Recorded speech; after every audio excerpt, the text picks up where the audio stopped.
ഒരൊറ്റ കാര്യം Shri P V Anwar, താങ്കൾ പറഞ്ഞു ഈ സൗഹൃദ സംഭാഷണത്തിനൊപ്പം ഈ നേതാക്കളുമായുള്ള കൂടിക്കാഴ്ചയിൽ രാഷ്ട്രീയം പറയും, സ്വാഭാവികമാണല്ലോ എന്ന്. നമുക്ക് മനസ്സിലാക്കാവുന്നത് സ്വാഭാവികമാണ്.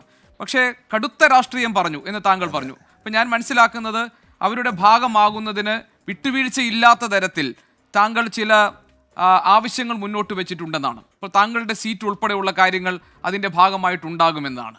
അപ്പോൾ ആ കാര്യങ്ങളൊക്കെ പരിഗണിച്ച് താങ്കളെ എങ്ങനെ പരിഗണിക്കുന്നു എന്നതിനെ അടിസ്ഥാനപ്പെടുത്തിയായിരിക്കില്ലേ ആർക്കൊപ്പം നിൽക്കണം എന്ന കാര്യത്തിൽ ഒരു തീരുമാനമുണ്ടാവുക. അങ്ങനെയാണെങ്കിൽ കൂടുതൽ പരിഗണന താങ്കൾക്ക് കിട്ടാൻ പോകുന്നത് UDF നിന്ന് ലീഗിൻ്റെ സഹായത്തോടു കൂടി ആയിരിക്കില്ലേ? അതല്ലേ ഏറ്റവും best option Shri P V Anvar താങ്കളുടെ മുന്നിൽ ഇപ്പോഴുള്ളത്? അല്ല ഗോപി, നിങ്ങൾ മനസ്സിലാക്കിയതിൽ തെറ്റി. ഞങ്ങൾ UDF മുമ്പിൽ ഒരു പ്രപ്പോസൽ വെച്ചിട്ടില്ല.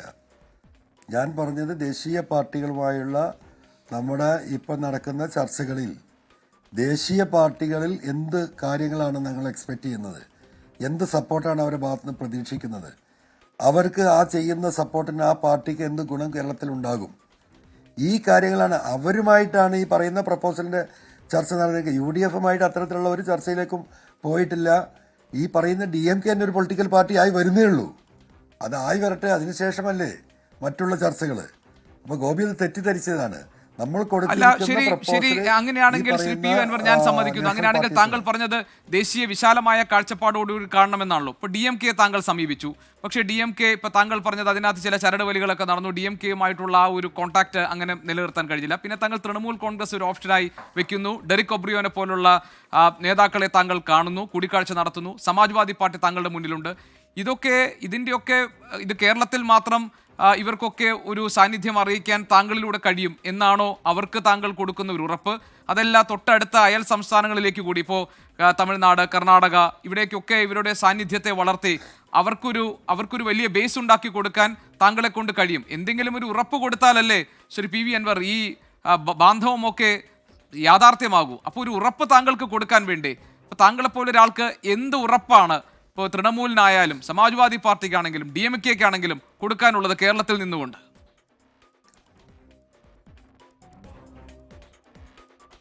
അല്ല, DMK അതിൽ നിന്ന് ഒഴിവാണ്. DMKയുമായിട്ട് അത്തരം കാര്യങ്ങളൊന്നും ഡിസ്കസ് ചെയ്യുന്നില്ല.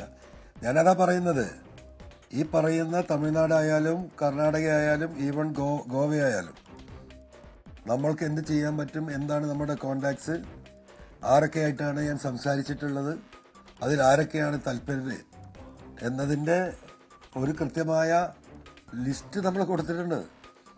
അവരാളുകളൊക്കെ ആയിട്ട് കോണ്ടാക്ട് ചെയ്യുന്നുണ്ട്. ഈ പറയുന്നതിലെ വസ്തുത അവർ വെരിഫൈ ചെയ്യുന്നുണ്ട്.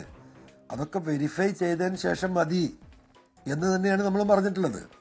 നമ്മളിതൊരു ചെറിയ സംവിധാനത്തെക്കുറിച്ചല്ല ആലോചിക്കുന്നത്. ചെറിയ സംവിധാനത്തെക്കുറിച്ച് ആലോചിക്കാനാണെങ്കിൽ ഇപ്പോൾ എനിക്ക് ഒരു 7 ദിവസം ഈ തണുപ്പിൽ ഡൽഹിയിൽ വന്ന് നിൽക്കുന്നത്, അതിനൊന്നും ഒരു ആവശ്യമില്ല. അപ്പോൾ നമ്മളതൊരു സൗത്ത് ഇന്ത്യയിലെ ഒരു വിശാലമായ ഒരു ക്യാൻവാസ്, അതിലൊരു വലിയൊരു പൊളിറ്റിക്കൽ ഓപ്പർച്യൂണിറ്റി ഞാൻ കൃത്യമായി കാണുന്നുണ്ട്.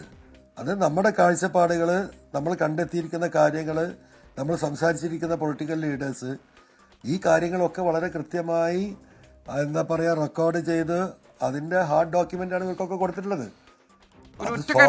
UDF നിന്ന് ഇൻവിറ്റേഷൻ ഉണ്ടോ താങ്കൾക്ക്? UDF നിന്ന് ഇൻവിറ്റേഷൻ ഉണ്ടോ? വെരിഫൈ ചെയ്യില്ലേ? ഇല്ല, UDF ഇൻവിറ്റേഷൻ ആയിട്ടില്ല. നമ്മൾ പാർട്ടി ആയിട്ടില്ലല്ലോ എപ്പോഴും. UDF നമ്മുടെ നാട്ടിൽ തന്നെ ഉണ്ടല്ലോ. നമ്മൾ നാട്ടിലില്ലാത്തവരുമായിട്ടല്ലേ സംസാരിക്കുന്നത്. ഈ അഭിമുഖം നമുക്ക് ചുരുക്കാൻ തോന്നുന്നു. എനിക്ക് മാത്രമല്ല, എനിക്ക് തോന്നുന്നത് ഡൽഹിയിലെ ഉറക്കമില്ലായ്മയാണോ തണുപ്പിടിച്ചാണോ താങ്കൾക്ക് ആകെ ഒരു രാഷ്ട്രീയ തണുപ്പുണ്ടോ എന്നൊക്കെ എനിക്ക് സംശയമുണ്ട്. എപ്പോഴാണ് കേരളത്തിലേക്ക് മടക്കം? ഇത് 2 ദിവസത്തിലുണ്ടാവും. 1 or 2 days or 3 days may be. Okay, വീണ്ടും ബന്ധപ്പെടാൻ കഴിയും. നമ്മുടെ ഡൽഹി UVRO ഒക്കെ താങ്കളുടെ കൂടെ ഉണ്ടാക്കും. Okay, thank you Shri P V Anvar MLA ഈ മോർണിംഗ് ഷോയിൽ നമുക്കൊപ്പം ചേർന്നതിന് താങ്ക് യു.